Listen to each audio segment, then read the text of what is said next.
Hi, I'm Rose Waltz, and about a year and a half ago now, I got into fighting games for the first time, and I really fell hard for them. I think they're awesome, and I've been trying to play as many fighting games as I can. Now, after all that time, I've tried a lot of fighting games, and still the only one I'm actually any good at is probably Tekken, which I got second place at a local once, which is pretty good in my book. But I know what it's like to be a new player to the fighting game genre, and especially with how many different fighting game choices there are, it can be a little daunting. So that's why I created this series, Fighting Game Tour, where I take you through a different fighting game every week or two, and show you what it's like to experience it as a new player. This week's episode is on Granblue Fantasy vs. Rising. I'm very excited to tell you about this game. First thing worth mentioning, especially for new players, is that there is a free-to-play version of Granblue Fantasy vs. Rising.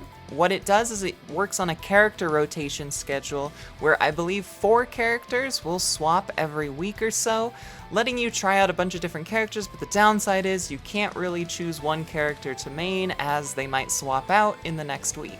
However, it's a really cool system, especially if you just want to try out the game and don't know if you're actually going to like it and don't want to commit to a full purchase.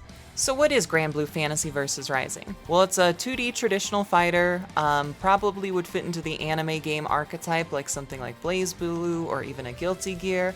However, it's got a lot of stuff that sets it apart from those games, a lot of different system mechanics, and a lot of things that are really helpful for new players. Easiest thing to start off with here to explain is probably the controls. The game works on a 4-attack system. You've got your light, your medium, your heavy, and you've got a unique button. Hitting your light, medium, or heavy 3 times in a row will initiate a triple attack that can be ended with an overhead or a low, giving you a nice, pretty basic mix-up option off of just a basic 3-hit combo. At its core, that's the most basic way to play this game. However, each of those buttons have a lot of different options. There are far and close versions of each of your normals, as well as a lot of crouching normals as well, and dashing options, which is a great segue into some of the macros that the game has.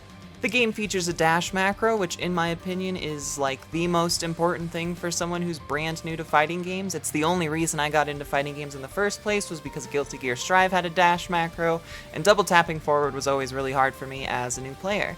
But along with that, it's also got macros for throws, your skills, and guarding. The guard button works similar to a game like Mortal Kombat. You press the guard button and you'll guard everything, making a lot of cross-ups or high-low mix-ups not really workable, as the guard button will auto-block them.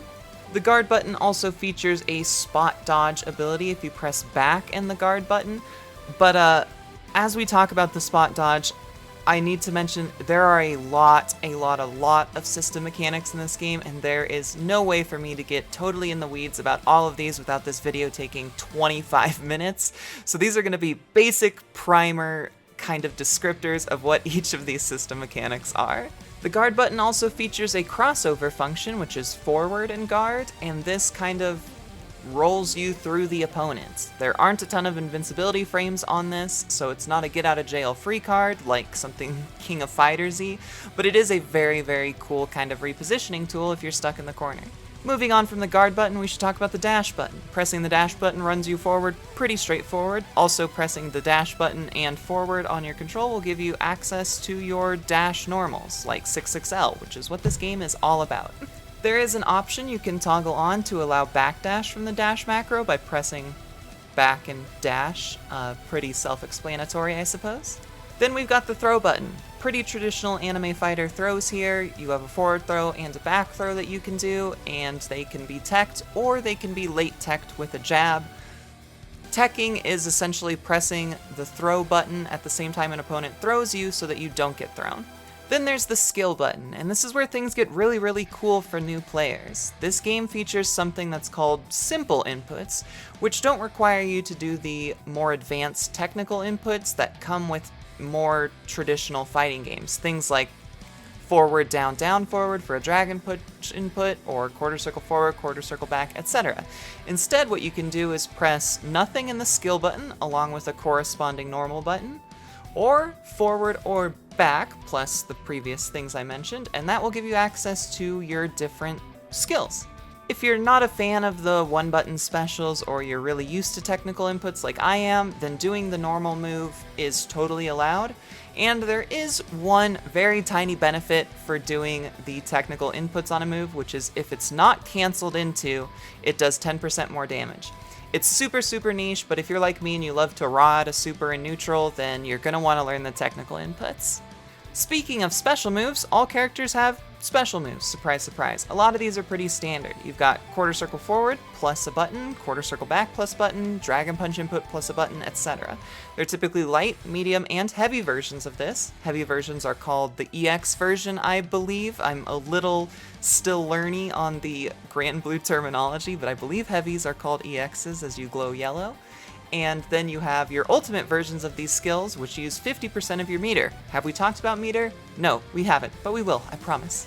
One more very unique thing about this game and how it handles skills is the use of the cooldown system. You'll see 4 icons underneath most characters' health bars, and those represent the 4 different skills you have.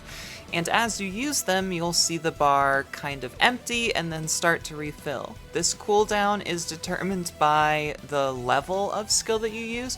For example, lights recharge very quickly and the EX versions recharge very slowly. This is very weird to just lock yourself out of special moves. It makes a lot of sense given how the game is balanced, but it's something that's kind of hard to get used to. Then we have something called Skybound Arts. These are essentially supers. They use 100% of your yet-to-be-talked-about meter, or if you're under, I believe it's 25 or 30% health, your health bar turns blue and you get access to a super Skybound Art, which is just a buffed-up version of your super. The supers in this game are very cool, very cinematic when you get like the point-blank hit or whatever it is, and they're awesome. They're super cool, and it's actually a huge problem because I want to just raw out a super every time in a block string, just on the off chance I catch the opponent hitting a button, because I want to see the cool animation, and it gets me punished more often than not. So that's all pretty basic. You've got your normals buttons, you've got your specials, you've got a handful of variations on your normals like crouching or dashes, and then you've got supers. Not all that crazy when you come from any other fighting game. Combo structure in this game is a little weird though. I mentioned the triple attack thing at the very beginning of the controls section, and that is where a lot of this combo routing starts. You'll kind of do a triple attack or a poke into a special, and then if you're up against the wall, ideally that special will knock your opponent up a little bit, letting you link into another triple attack combo or 1 or 2 normals, etc., into another special, maybe link into another normal and then into a super. Mid-screen, you get a little less options as the opponent typically gets bounced too far away, though there are options for corner carry combos. Now, I mentioned something called linking there, which is not going to make a ton of sense for a new player, and like I said, I didn't want to get too into the weeds, but as opposed to the last game we covered, King of Fighters, where you're essentially canceling all of your moves into each other, jump into a normal, into a command normal, into special, into super, etc., if you want to extend a combo in Granblue, you're going to have to kind of manually hit the button once your character recovers from a special move. The timing on this is something I've kind of gotten used to, as links are necessary in games like Street Fighter, or even in Tekken, the character I play, Nina, requires a sort of link coming out of backdash or back sway into down back 2, but we're getting into the weeds here. The point is, the combo structure can be a little bit more demanding than you're maybe used to from a game that only requires gatlings into cancels. However, modern games have kind of adopted what's called an input buffer, and what this does is make things that on paper would be a 1-frame link allow a little more leniency, which means if you hit it within, and it depends on the buffer, but within, let's say, 3 to 4 frames, it will come out during that 1-frame link window, so you don't have to worry about plinking like in the old days on Street Fighter 4. Now let's talk more about the HUD mechanics. First off, this is a first to 2 rounds game. These are denoted with little medals that appear under your character portrait on the HUD. You've got your health bar, which is pretty standard. Like I said, once it gets low enough, it turns blue, and if you have 100 meter, you get access to your super Skybound Art. Now, speaking of meter, that's that little thing you see below your health bar that shows up as a percentage. Like I said, ultimate moves use up 50% of your meter, and supers use 100% of your meter. You get this meter from hitting, getting hit, running towards the opponent, normal meter gain stuff in video games. Then we get to the rhombuses. The rhombuses, which are shown at the top of your screen, each player starts with 3, are used for offensive and defensive mechanics. Defensively, they can be used for what is called brave countering, which is similar to Guilty Gear's Yellow Roman Cancel or Street Fighter 6's Drive Reversal. It just kind of helps reset pressure when your opponent's hitting you if you use it on block. This is done by pressing medium and heavy when you block an attack, and if your opponent keeps continuing their string, they'll kind of get pushed back a bit, resetting the space a little bit for you. Brave counters cost you 1 rhombus. You can also use these brave counters offensively by using something called Raging Strikes, which is a sort of guard break move that allows another follow-up that you can use at the cost of just 25 of your meter. If an opponent is hit with this Raging Strike, which once again is done with medium or heavy, they will lose a rhombus, and they can opt to sacrifice another rhombus to make sure that you don't get that follow-up attack. In addition to just giving you access to these offensive and defensive skills up to 3 times a round, losing your rhombuses also has another downside. When you're down to 1 rhombus, you will take increased damage, and when you're down to 0 rhombuses, you will take even more. Also, I think the official name for rhombuses is Brave Points. I just looked it up. The name rhombus sounds cooler though, and I don't have enough excuses to use that word in my real life, so we're gonna call it rhombuses for the rest of the video. Okay, so that covers a lot of the basic core gameplay structure. Like I said, it's not a deep dive, and this game can get really intricate with a lot of the different things you can do, and I don't have time to go over all of it. But I hope this gives you a basic idea of kind of what to expect in a standard match of Granblue Fantasy vs. Rising.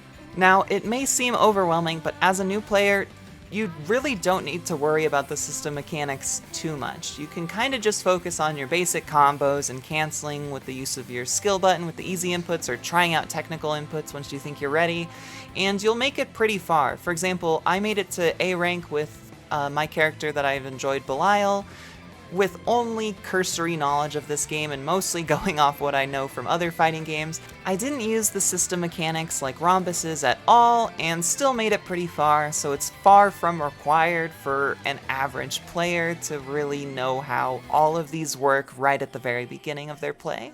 Another thing I really think is worth mentioning is that the training mode is rather robust. There are a lot of tutorials that are really useful for new players to work through that will explain all of these system mechanics in a good bit of detail. And each of the character guides come with combo trials as well, which are generally pretty useful. I mean, it gives you a bread and butter combo for a bunch of different scenarios, and it's really, really good. The training mode itself also has a ton of nice quality of life features like frame data tracking that you probably won't need as a beginner, but is super useful for people who are really getting serious about the game.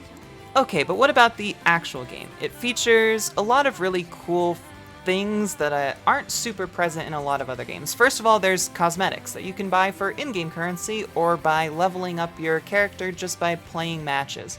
These are really cool things like weapon skins or alternate colors that are really, really cool. Beyond that, there's a pretty interesting lobby system that allows for a lot of people to kind of explore around, and it's got like the fake arcade cabinets kind of a thing to fit with the whole vibe. And it's cool, and everyone gets to show off their silly little avatars like a standard Arc Sys game. You love to see it. There's also casual and ranked matchmaking, which is pretty standard these days, but when compared to something like Guilty Gear Strive, I would say that Granblue's ranked system is probably significantly better than the Tower. But now we come to our first real issue, especially if you are a new player just starting out the ranked mode. There are, for some reason, a ton of people who just love to AFK at the very lowest ranks of this game. The game lets you auto-accept matches even if you're AFK, so you'll just fight an opponent that isn't there and isn't moving, and they're just there to grind up character level points to unlock their cosmetics. It's a little frustrating, well, more than a little frustrating, honestly, but once you get past the first 2 to 4 ranks in the C rank, you will not come across the AFK people as much. Overall, I've fairly enjoyed the matchmaking system. The rollback itself seems to be working. I was having matches with people from Venezuela, which was mostly playable. We were on 7 frames of rollback, but it wasn't the worst thing I've ever played in the world, and that really says something because we were quite far away.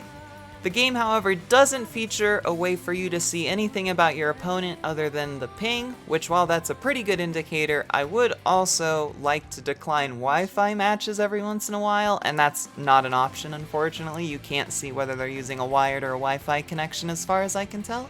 But overall, I don't want to harp on it too much. It's a pretty cool matchmaking system. It's better than a lot of other fighting games, and so for that, I can't fault it, and I give it a, I don't really rate things in this game, but I give it a pretty good out of whatever the maximum would be. However, before we end this video, I have to talk about the most important part of Granblue Fantasy vs. Rising, which is available even to free players, I think. I should double check this, but I won't. Which is Granblue. This is a Fall Guys game mode that I have no footage for because every time I tried to matchmake for it, it took way too long and I would get bored. But I played it during the beta and it was pretty fun from what I remember, so try it out. Overall, I think this game is really, really cool. It's got a lot of system mechanics that can really kind of stretch your mind as far as how to actually take on your opponent.